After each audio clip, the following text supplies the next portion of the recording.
Let us continue looking at the January 2025 CSEC Mathematics past paper. We are now at question 9.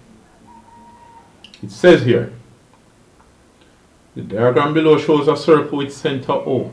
And by the way, let me just skip over here. I copied it. Shows a circle with center O. We have O and the points P, Q, N, LN, right? PQ, LN, lying on its circumference. All right, all of them lie on the circumference of the circle. Ln is equal to NQ. So from L to N is the same distance as from N to Q.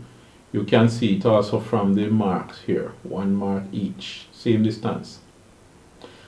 And RM, where is RM? Oh, RM, right, is a tangent to the circle at L. It touches the circle at L, all right? Angle MLN, angle MLN equals 63 degrees. Okay. Explain why X and angle NLQ are equal. All right. Here, X is this, an angle NQL, I should say, NQL. Why do you think they are equal? Can you explain it with any standard thing there? Circle theorem. Now remember, if you have a circle and you have a chord, you have an angle lying on that chord here and an angle lying on the same chord here. You may also have an angle lying on that same chord. You have two segments of the circle. This chord, this red chord here, let me put it red, divides the circle into two segments. There is this segment, everything that you have here. And then there is the other segment below here, all right? Into two segments. Now, what you find is that this angle is the same as this angle, is the same as this angle. So what you can say is that the angles at the circumference lying on this chord in the same segment are always equal. Now let us see what is going on here. This is my blue chord. You have this angle lying, X is lying on that chord NL at R, and on that same chord NL lies another angle. You can say it's subtended by the chord, but this angle here must be equal to this angle because they lie on the same chord NL and in the same segment. They lie in this segment of the circle that you can shade here, right? It divides into two segments. That is, there's that blue segment and there's this brown segment behind here.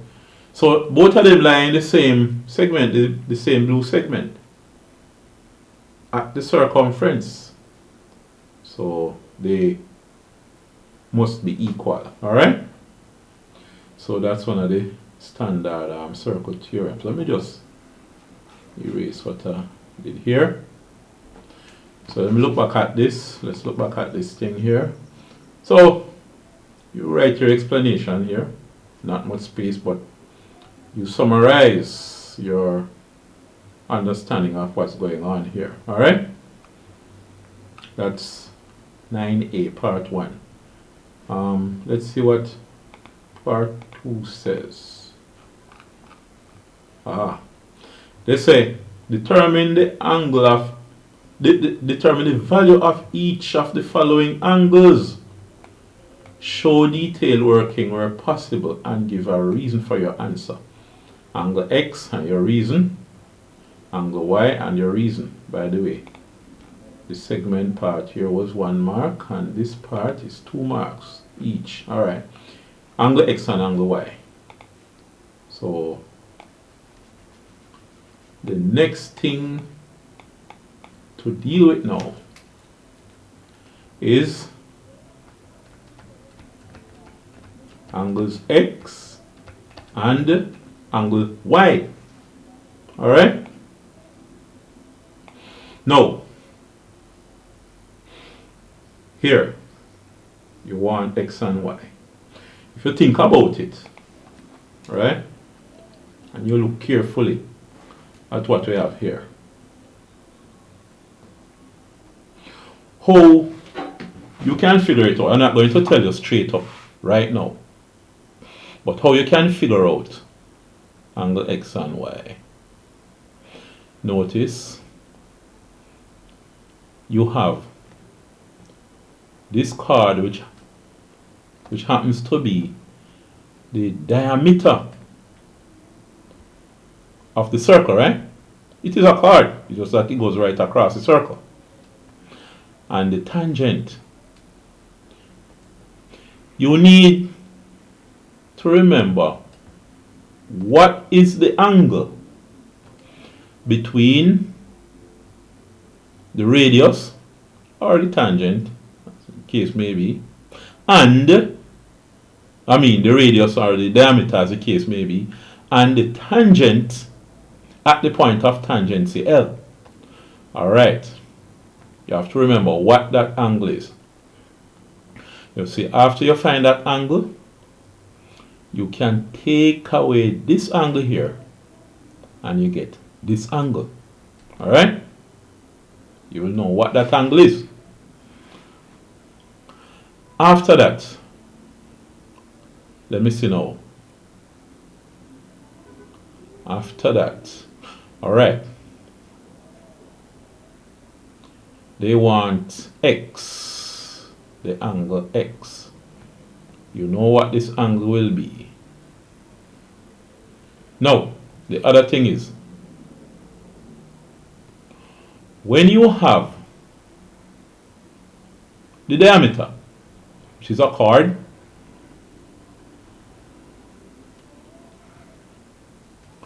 you will have that diameter and this angle lying on the diameter and at the circumference. What is this angle? I want you to figure that out. Right? Now, having found this angle here and figured out what this angle is, you can then figure out X. You would find your X. You see that? Having found X, you can figure out what this angle is. After you do that, consider that this triangle is what type of triangle again? What's the name of it? You have this side and this side equal. Alright, so once you do that and you know what this angle is, right? You know this angle here. Can you use the knowledge of the type of triangle you have to figure out what this angle is? And if you find this angle and this angle, then you should be able to find out what y is. So your X and your Y. Now, I'm going to ask you to do that as homework because we will be figuring it out in the next video in this playlist. You will see the video in the playlist, the link to the playlist in the description below this video. So figure it out, and then I'll see you in the next video.